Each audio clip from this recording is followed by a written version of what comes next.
from town to town with a horse trailer dragging behind. Just a cowboy lost in a modern world. I feel like I'm losing my mind. Not a day goes by, don't think about how my life used to be. Now I'm out of my prime and I'm losing time, and nobody's calling for me.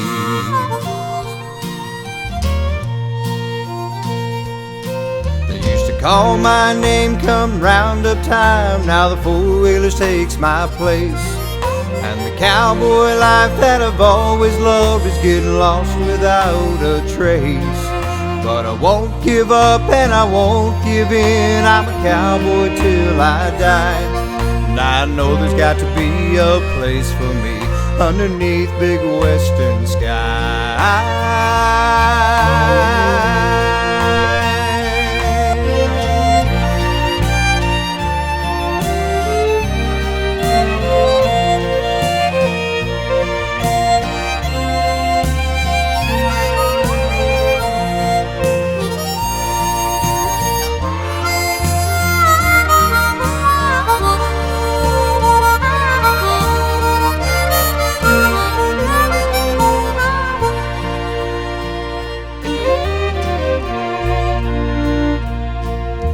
Headed out west, gonna do my best to leave the civilized world behind. Just me, my saddle, and an honest horse will try to go back in time, where surely there'd be a warm campfire or a bunkhouse calling my name. But tonight I'll sleep in my pickup truck, 'cause I'm still not playing their game.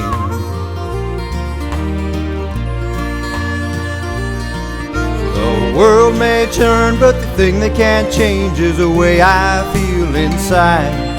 A prairie fire may burn itself out, but you can't snuff a cowboy's pride. I'll be what I am and I'll do what I do. This life is worth fighting for. Yeah, the cowboy life is alive for me and 10,000 more. The cowboy life is alive for me. Welcome back to True to Horsemanship. So I just had to say it real fast. Of course, this is Ray. We're here over at Wolf Trap Ranch, and Ray's actually making me an Andalusian lover of all horses, because my experience from what I saw in California, they're like any breeds. There are two different breeds of horses. I mean, they're different type of horses, excuse me. And Ray, he can explain a little bit of his breeding. He don't want to, but I'm going to force him to. And somebody's interested in Ringo here, and what impressed her, which I've said to Ray over and over, he probably gets tired of hearing it, is his mind. I mean, you hear Andalusian, the normal person thinks this crazy horse that won't stand still, and all he wants to do is go, go, go, go. But Ray, number one, he's more Spanish influence, what you're looking for, isn't it? Oh, very much so. Yeah. I mean, so you're dealing with a sort of different kind of horse, and I hate saying it, but Ray can back me up on this, the California type of Andalusian. Well, we call it. Totally different horse. Yeah, totally different. And how long ago did you start doing this? Almost 20 years ago. Oh, not long after I left then. That's right. That's right. And well, Ray's getting a good product out. I mean, he's anybody looking for an Andalusian, I'll tell you, this because of the mindset, like Ringo, you know, he's a young horse, and he looks right now like he's dead quiet, but what's nice about Ringo, he's the type of horse I can have both worlds with him. I can have, he's got some what I call cattiness to him. He's quick and he will move off, and for me, if you like a horse that moves off the leg, he moves, you know, he's really not too sensitive, but he moves off to it. And one thing about Ray's horses he's breeding, you hear a lot about people like me talk about is how trainable they are, which is a big thing. I mean, race horses, they're easy to start. They're easy to train, and you can work with them as long as you're honest with them. They don't get upset, and if I have to get after them after they know something, they take it with a grain of salt and say, okay, I'll go ahead and do it. But that's, a key thing with any horse and any breed is how trainable. Now, raised horses like California, you'll see a lot of 16 and a half, 17 hands. Yours is a little bit shorter than that, but is that from the Spanish bloodline type horse? It is. We're aiming for 15.2 up to 16. Oh, okay. So you're looking for a little bit. And some people say, well, we want a big horse. As far as like me, I want to use a horse. That's a good size. And then and race horses, most of them, he's starting, I think, breeding for a little bit more bone now. But it takes a long time. Whenever you got a true breeding program, you're looking for specifics, it takes a while to get there. But like I said, y'all seen Charlie, and you've seen how quiet and nice he is, and he's a stud. And that horse, he pretty well gives it to me. He tries anyway. Some days I'm pushing him more and more because I'm expecting more out of him, but he never gets upset with me. And that's partially the way I handle him, but partially is the way Ray and Patty's, what they're breeding for in their mind. You cannot get past the mindset of a horse. A lot of people, they'll say a horse, well, he's a little bit this, a little bit that, but it had the best mind in the world, so they'll pass on that horse, but they'll go to a horse that fits textbook confirmation, whose mind's crazy.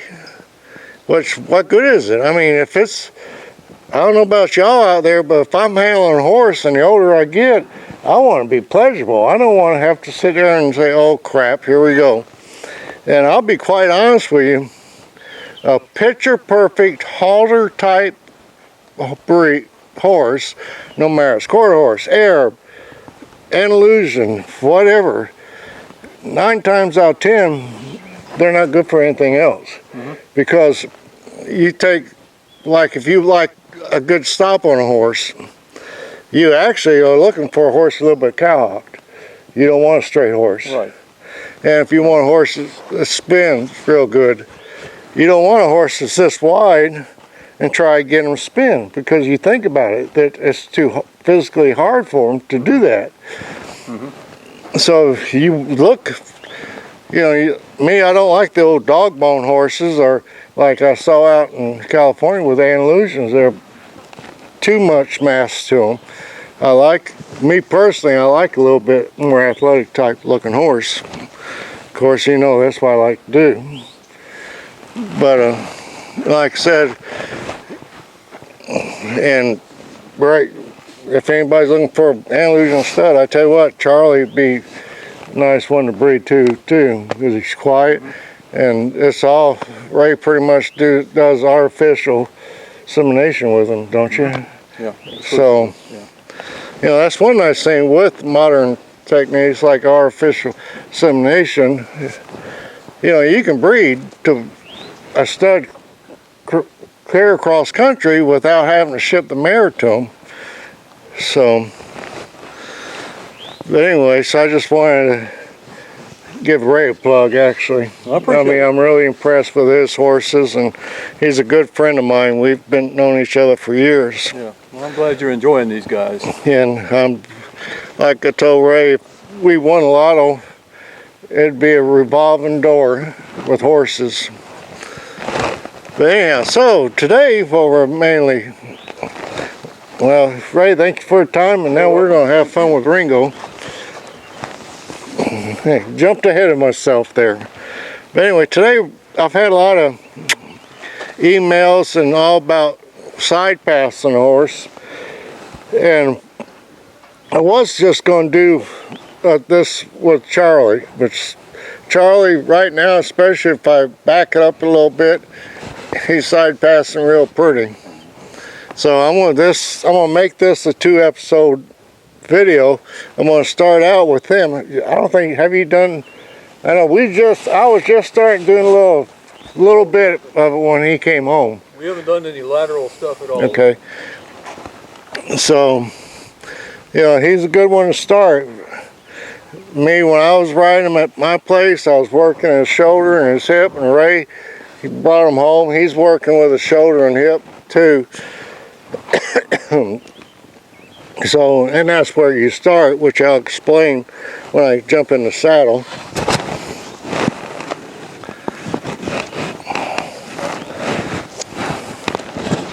Yeah, when you come to Wolf Trap Farms and you pull down to the barn, you always got to be careful coming down the road, because you don't know how many, there might be a couple horses out running around. Like I said, they not only they're breeding a good horse, they handle them right from the get-go. They work with them when they're foals, and then after a certain age, they get to run out there with the other horses. So they get to be a horse.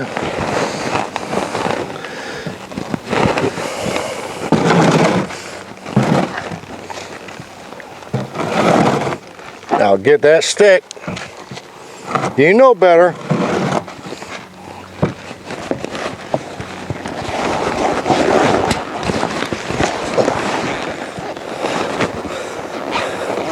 You do know he knows to get over there with the whip, don't you?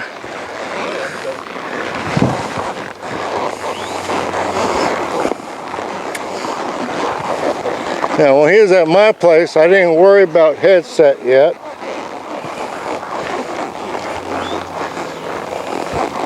So I'm going to start. There. So this is not only going to be about the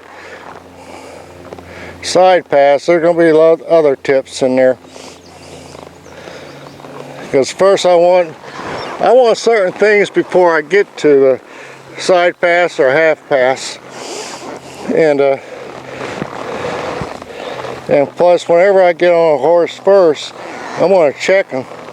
Now, when I first grabbed him, try to get him in frame, like right there, he started backing up. So I didn't get upset about him backing up. I just held my hand steady.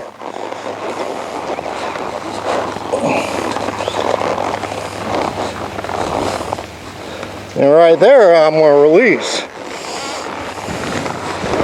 So anyway, that's all my warm-up. Even my personal horses, first thing I do, I check them laterally more than anything. Now my green horses, I'll probably check on the vertical too. I mean laterally. But on my personal horses, I make sure. Because like my personal horses are like Charlie, if they give it to me vertical where they're at, that's pretty good. So I'm just going to warm him up my way. And I've said this before, but I saw a video, somebody sent me, they had trouble with their horse and it likes to rear up, so he's got his hands way down here, and what the horse is doing is dropping that shoulder. But like most times, especially on the season horses, I'm going to pull to my center line. I don't care if you ride English or Western. If you're direct reining them, it's still the same.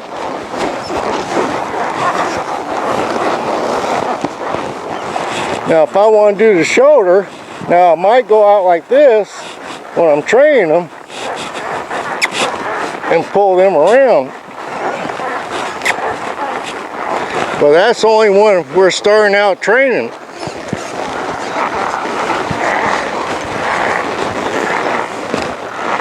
So So remember that hand position is important. And like that video with his horse rearing up, all he had to do is pull like to his belly button and get him bending, because the horse didn't want to move forward. So instead of thinking forward, just bend him and move that hip. Move that hip. Look at that hip. Move that hip. Now on your side passes, I always start with a half pass, but there's some things I'm looking for. I want to be able to pick them up, look at that hip, put some pressure on there, and move that hip out of the way. Pick them up, look at that hip, put some pressure there, move that hip out of the way. And I want to be able to move that shoulder a little bit. Right there, he's moved that shoulder away from me. You move the shoulder there.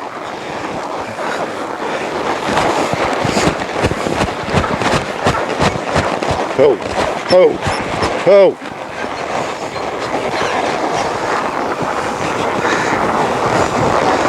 So when I first start working on my side pass, number one, like with Ringo, I could control his body parts. And normally what I would do, I would work more with it. But while I'm walking, I'm going to pick up his nose a little bit. And I don't care about being picture perfect. Now right now, what you want is to get across to this horse is to move that body over. So I'm going to pick up his nose just a little bit. I'm going to roll my leg. I'm going to roll my spur on him.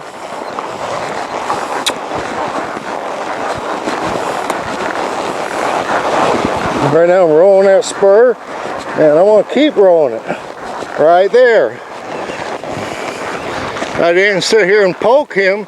I just kept rolling that spur until they come over. I'm going to bend them.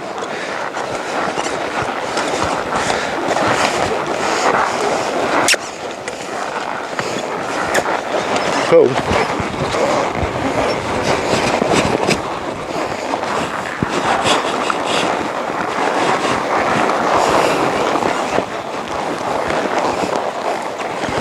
Right there, he took a step, so I'm going to leave him alone. He took a step, I'm going to leave him alone.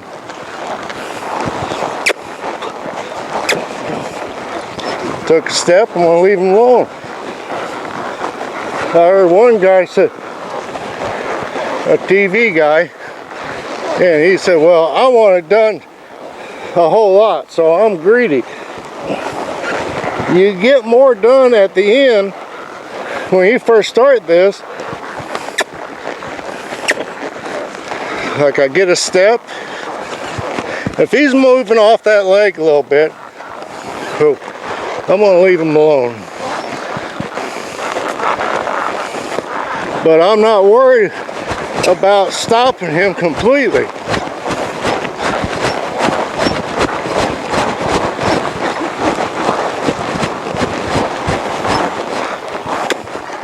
Right there, good.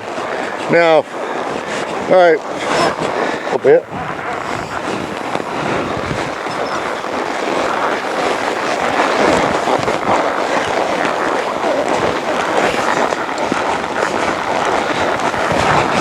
So I want to go to the left. I want to pick his nose up a little bit. I want to be able to see that nose. I overdid it over there. But I don't want to completely bend him.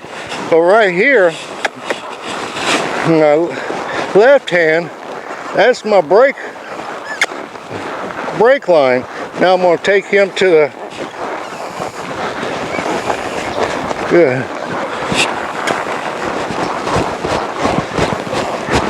Now next episode with Charlie, I'm going to show some easy ways to straighten him out. So, you know, one thing I like to do whenever I'm working on something is back off and go do something else for a while. Don't get so caught up in doing one thing. So I'm going to just let him trot out a little bit, let him have his head somewhat. Now what I might do while I'm trotting out, pick up his nose and move him over. Oh.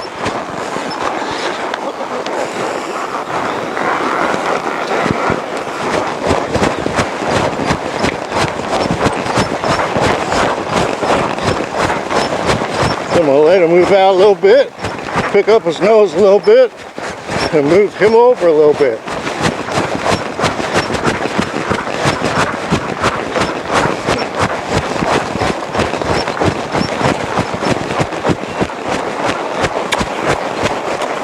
Good boy.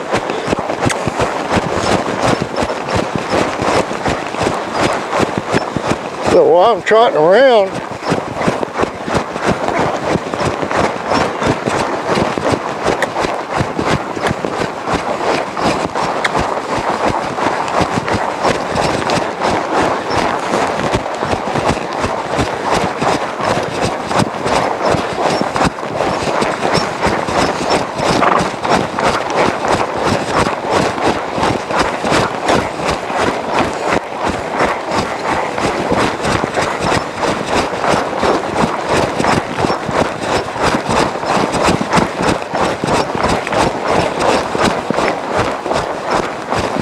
right now I'm gonna hold my hand steady. If he's pushing on that bit, here we go. Oh. I'm gonna hold my hand steady. I'm not gonna give it back to him. So now we're gonna take a step back. He moves off that leg. Move off that leg. Well, green horse, when I first start this, that's all I expect.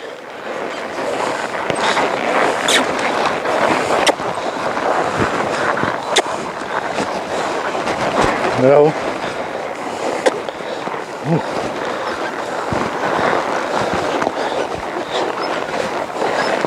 There.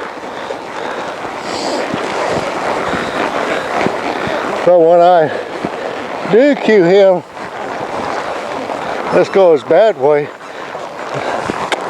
Oh, there, he left. He moved off that leg. So his bad way, I am gonna overbend him a little bit.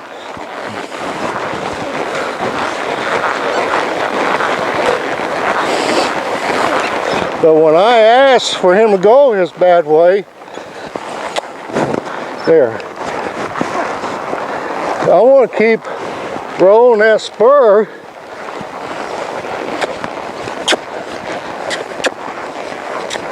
Good boy.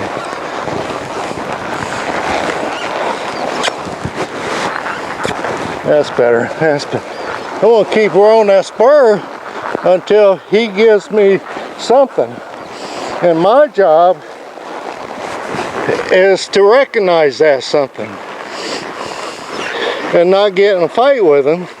So if I gotta roll the spur, I want to just keep rolling it, and right there. And me and Grace had this discussion about another movement the other day, which I'll get in on the next episode. But there's two ways to use your legs and spurs. I'll touch on a little bit here. When I'm very first starting out on an exercise, you know, I'm going to sit here, roll that spur. He moves, I'm going to take it off. Roll it, he moves, I'm going to take it off. He moves, I'm going to take it off. Now, you take horses like Little One, Suka, Charlie, I'm going to put that spur on him, and it's going to stay on him. Good boy. But when you first start, you're teaching him how to move off pressure. So if you keep there on a green horse and they don't know what you're asking, it's like, damn it, darn it, keep moving, you're not moving. And don't take that spur off of him, don't recognize when he's trying, you're not going to get anywhere.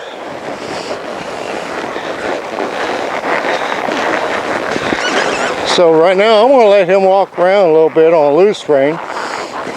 Easy.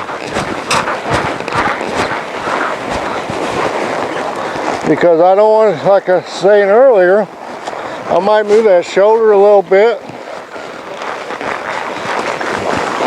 Now I might pick up here a little bit. He moves off of it. Like I said, I just want him to, if I pick up that rein and put a little bit of heel to him,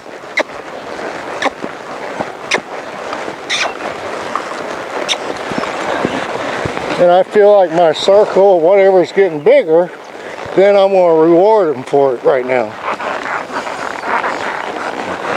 A lot of people have trouble with a half pass and side pass. But number one, they ask for the side pass too soon. And also, when I'm working with a green horse, I'm going to exaggerate this. But let's say I want to go to the right.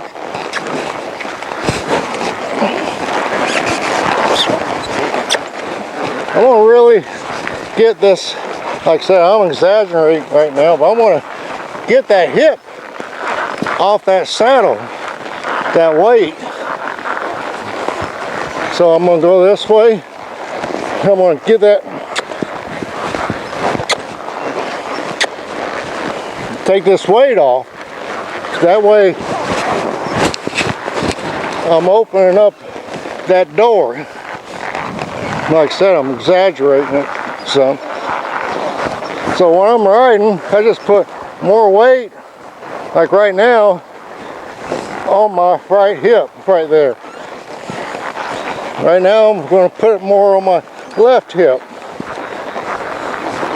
or butt, my hiney.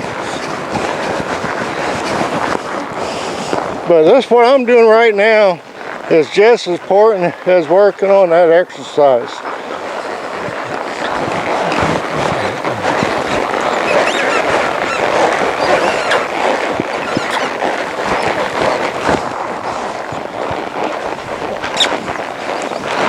Right there, I just grab them a little bit.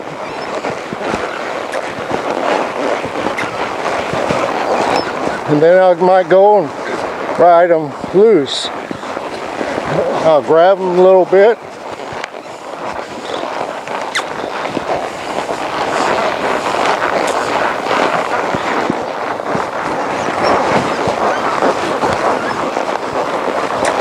Because even though right now I'm just working on the shoulder and working him in frame, I'm still working him moving that body away from me.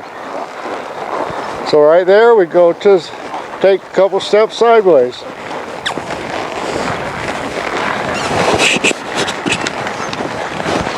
Right there. Now right there, talk about hand position.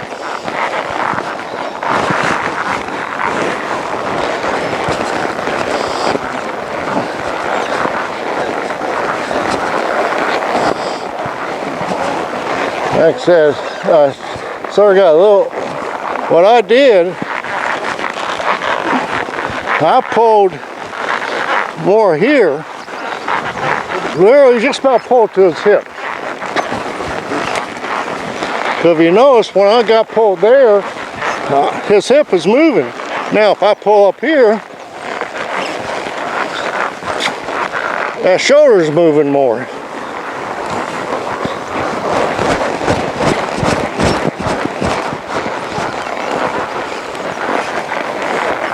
There we go. Now the thing with him, he's he's softer going to the left. And that's doing these exercises, that's where it comes back and bites you in the butt.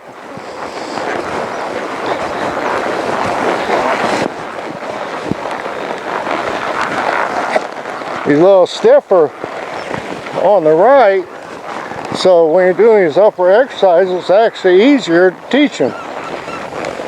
Because this way he wants to bend into my hand. See how? So I'm going to pull here to move that hip over and put that leg on him.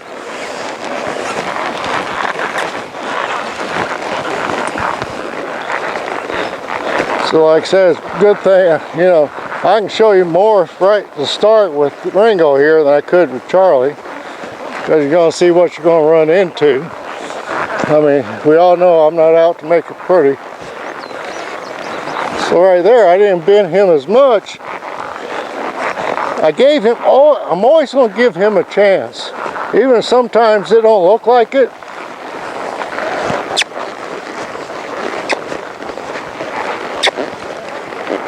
There. So I'm going to ask him to go this way again. So right there, see, I didn't have to completely bend him. I gave him a chance. I'm going to give him a chance again. I'm going to let him, he's got one stride to try to do the right thing right now. That's all he gets. And if he does it, then I want to take that pressure off of it. And then he does you get it down one stride, then you go for two, then you go for three. There, that's better. Like I said, I know I said side pass, but you got to be able to do a decent half pass before you do a side pass.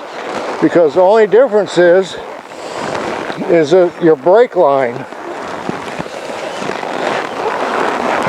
Because,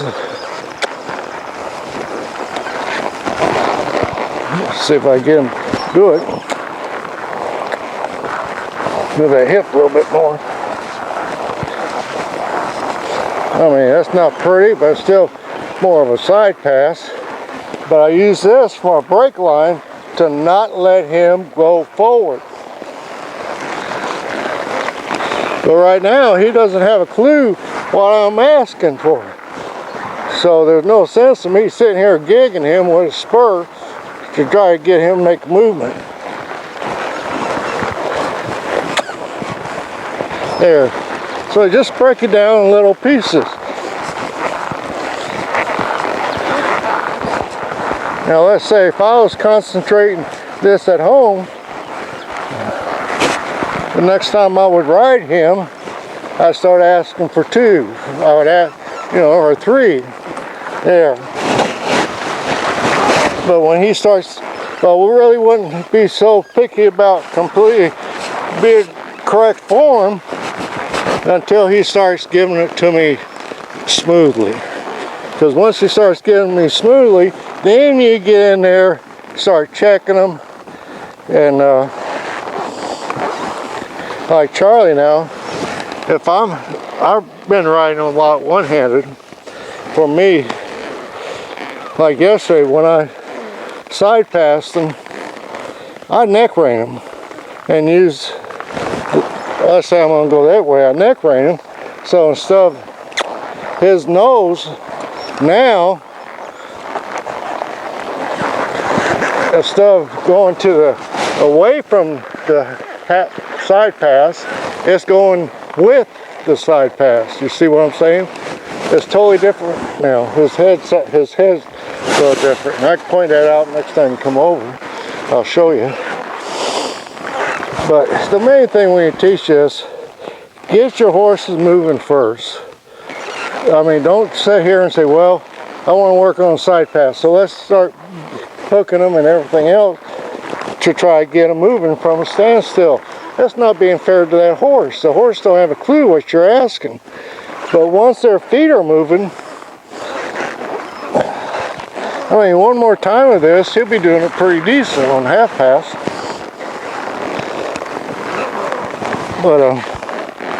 But with his feet moving You already got you're already halfway there. So his feet's moving now. So I just pick up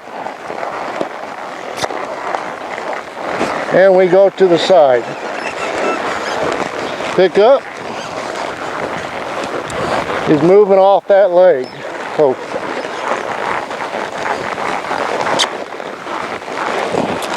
if you notice that time, I did it all one-handed.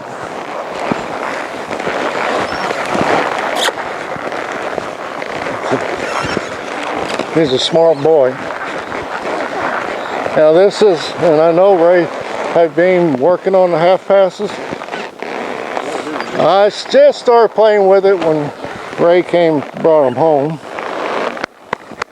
But this is just one session, and you can see the difference. And right now he's starting to go a little bit more will, and even the bad way. I mean, I'm doing it one-handed, and he's moving off that leg sideways. Which, like I said, that's the start of your side pass, is the half pass. And once they start moving off, then we start working on keeping them straight. And that's where me and Ray, I think, have a different opinion on it. But that's all right. That's what makes the world go around. But like I explained to him, because he don't want to bring his other leg in and straighten him up. Me, I don't mind doing it, because like I explained to Ray, I hate telling me and Ray's conversations, but you think about it, if you got a horse, if his shoulder's way over here, let's say his shoulder's leading too much, that's telling you his front end is longer stride than his back end. So you need to shorten or lengthen. But for right now, to teach them that straightness, just pull that leg in there to straighten them up, and then, you know, then they'll go straight and they'll get back on track. Or if you get the opposite, their hinds pull more, and especially their front end, you're going this way and their front end's here, that means they're short striding on the front end. Correct? Because you just touch them, bring that in, and you get them going straight, they're going to be striding the same distance when they're going straight. So does that make more sense now? That makes sense. Yeah. See, sometimes I got to think about how can I convey. That's like working with people, and these videos actually has made me a better horse person, because it makes me think, how can I make it easier to understand? Because, you know, a lot of times I get on a horse, just do something, and I think nothing about it. So Ringo, I love Ringo. Hopefully Ringo's got a new home. And I'm pretty sure he will. And the woman who's buying him, she'll be really happy with him. Because number one, he's easy to train. He's level-headed. I mean, me rolling my spurs on, you see he never really got upset. You know. And he's a horse that you'd be able, I mean, this Ringo, Charlie, you know, they're horses you can take whatever discipline you want. And that's when you know you're doing things right. I mean, like Ringo here, he could either probably put him on a cow, he'd probably take to it and have fun, and you bet, I've been on him when he's moved, and Ray has. We both tell you, he's catty. And he'd move just as good as any quarter horse would on a cow. As a matter of fact, I used Charlie first day we saddled Ringo up, and Charlie was he was catching on really quick. Remember that? You was there. Yeah, Charlie was tracking him, and that's like Charlie right now. I'm putting other horses in the arena with him while I'm riding them. That's the first time I don't track another horse with Charlie, because I don't want Charlie to learn to track another horse. I just want him to be quiet with another horse. So I hope y'all got something out of it. I mean, I can start feeling the difference. And you know, when I'm working the horses, of course it all depends on where they're at in training and what they know. But you know, if they're doing a decent, if I'm working primarily on his half pass, moving the shoulders and hips and stopping all, if they wake up, honey, poor Cindy. But if they give it to me on all of them easy, softly, and everything, then we'll either go something else, or if they had a hard workout the day before, then I might say, okay, today is good. Now Charlie, he's getting more canter work in now because I'm really want to get him rating. But I still go through his other stuff, and I'll go, once I get his canter where I really want it, then I'll start fine-tuning his other stuff better. But I'm still working on it while I'm riding him. But I'm just not concentrating on it. Just let him go, or what? Right. Oh, sure. Okay. You can go be a horse. Yeah, Ringo was down the street, still on the property, but he was down the street, so Ray had to go get him. So, like I said before I got caught up, I hope y'all got something to it. And always remember, be true to the horse and they'll be true to you. And try as heck to be fair to them, but don't coddle them. Know what you're asking for it, and at first expect just a little bit, but be consistent. And you'll get along great. To my kids, my grandkids, special person out there who I think zoned out a few minutes ago. Watch State Lake KDA, God bless, take care. I was listening, but I